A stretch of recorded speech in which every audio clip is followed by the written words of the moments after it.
সিদ্ধি বটতলায় মোরা কাক পড়েছে গো। গায়ে সবাই ভয় পেয়ে গেছে, সব কইছে আমাদের কারো সর্বনাশ হবে গো। সিদ্ধি বটতলা? তুই কি কইছিস?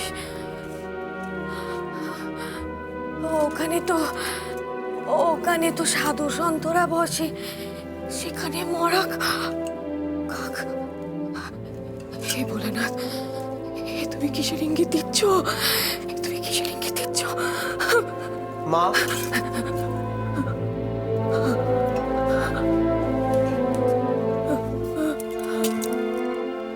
মা,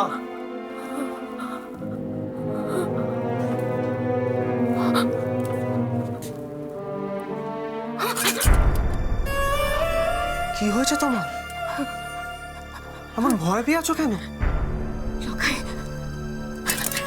লকাই, তুই শুনেছিস ওই সিদ্ধি বটতলায় সেখানে নাকি মরা কাক পাওয়া গেছে? গায়ের বেচারা নাকি অস্থির হয়ে পড়েছে। আবার কোনো সর্বনাশ ঘটবে, কোনো অনর্থ ঘটতে চলেছে। লকাই, কিছু একটা ঘটবে, অনর্থ। এতে ভয় পাওয়ার কি আছে? ভয় পাওয়ার কি আছে মানে? আমি ভয় পাবো নে? ভয় আমার ঠান্ডা হয়ে আসছে, ভয় পাবো নে? এ কত বড় অমঙ্গলের লক্ষণ তুই জানিস? এ তুমি ওই শিব মন্দিরের ফিরে নিবে গেছে, আর এখন সিদ্ধি বটতলায় মরা কাক।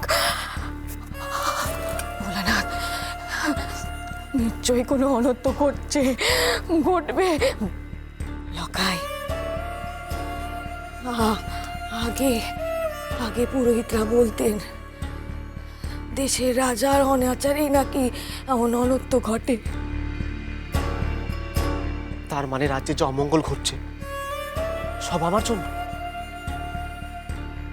যা বিপদ ঘটছে তার দায়িত্ব আমাকে নিতে হবে? দায়িত্ব নিতে হবে বই কি লক্ষিন্দর। শুধুমাত্র রাজার সিংহাসনে বসলে রাজা হওয়া যায় না। খুব তো বড় মুখে বলেছিলে না, প্রজারা আমায় সিংহাসনে বসিয়েছে, প্রজাদের আমি ফেলে দিতে পারি না।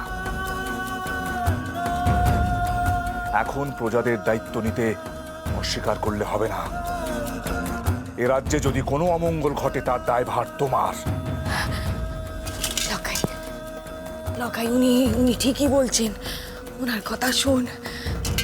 আমার দিকে তাকা বাছা, শোন, তুই উজানিনগরে যা, আর কোনো অনর্থ ঘটার আগে তাদের কাছে গিয়ে ক্ষমা চেয়ে আয় বাছা। যা বাছা, যা। দেখ, এক ভদ্র পরিবারকে তুই ভিটে মাটি ছাড়া করেছিস। হে অনাচার কিন্তু ভোলানাথ সইবেন নেই। তারাও তো তোর পেজা, তাদের এত বড় সর্বনাশ তুই হতে দিস নে বাছা। উজানিনগরে যা, মাপছে। যতক্ষণ না তুমি উজানিনগরে গিয়ে তাদের ভিটে মাটি তাদের ফিরিয়ে দিচ্ছ লক্ষিন্দর, ততক্ষণই রাজার সিংহাসনে বসার অধিকার তোমার নেই। কথাটা মনে রেখো।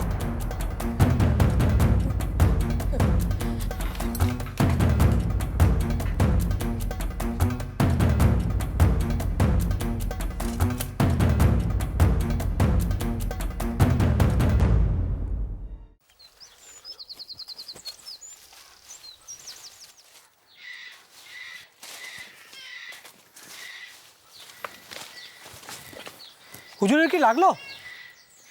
শীঘ্র চলো, আধার হওয়ার পূর্বে আমাদের উজানিনগর থেকে ফিরে যেতে হবে। চলো।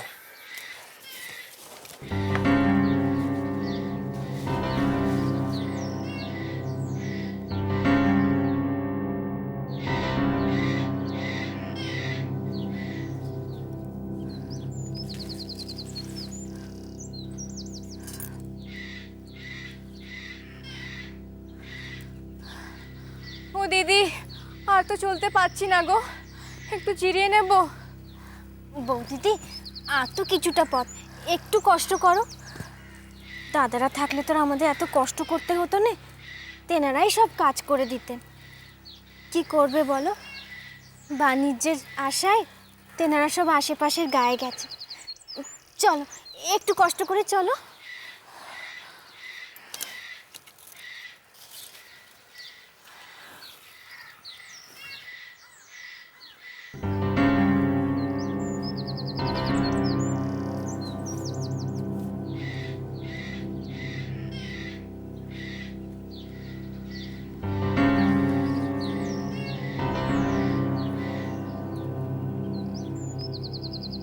কি এই উত্তরে যে বড্ড চেনা লাগছে।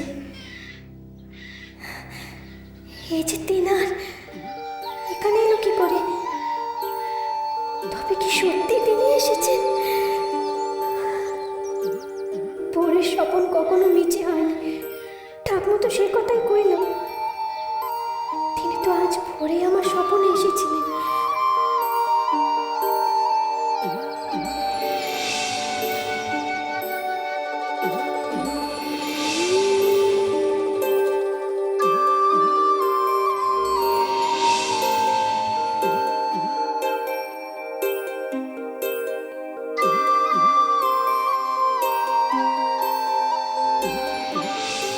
তবে কি তিনি সত্যি এসেছেন আমার খোঁজে? বিশ্বাস হচ্ছে না আমার যে বিশ্বাস হচ্ছে না। ঠাকুরজি, ও ঠাকুরজি, এদিকে এসো। আসছি, এক্ষুনি আসছি।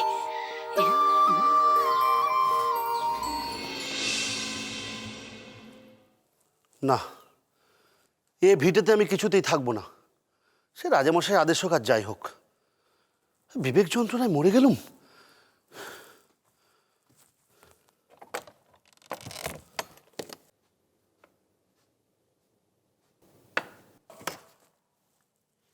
কে? রাজামশাই এইছেন, তোমার সাথে কথা কইবেন। স্বয়ং রাজামশাই এসছেন? সব বোনাস।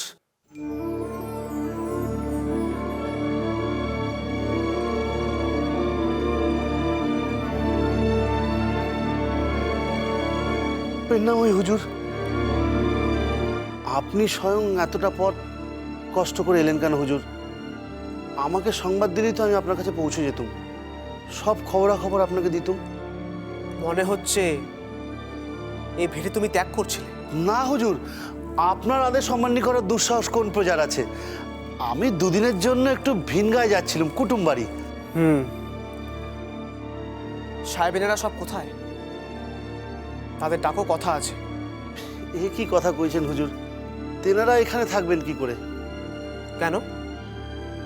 পাপের ভয়ে তুমি এই ভিড়ে তাদের ফিরিয়ে দাওনি? ডাকো তাদের। আগে আমি রাজভক্ত হুজুর, তেনারা এই ভিটেতে নেই। রাজার আদেশ অমান্য করি এমন ক্ষমতা আমার কোথায় হুজুর? তেনারা শুধু এই ভিটেতে নয়, এ গায়েও নেই। বেনে সমাজ তাদেরকে গা ছাড়া করেছে হুজুর, আমি সত্যি বলছি হুজুর। সত্যি বলছো? সত্যি তারা উজানিনগরের গায়ে নেই? তাহলে ক্ষমা চাইবো কার কাছে? আগে কেউ যদি নিজের গ্রাম পরিত্যাগ করে চলে যায়, তাহলে তাদের খুঁজে পাওয়া অসম্ভব। আর যদি খুঁজে নাই পাওয়া যায়, তাহলে ক্ষমা চাইবো কার কাছে? কিছুতেই এই চক্রান্ত সফল হবে না।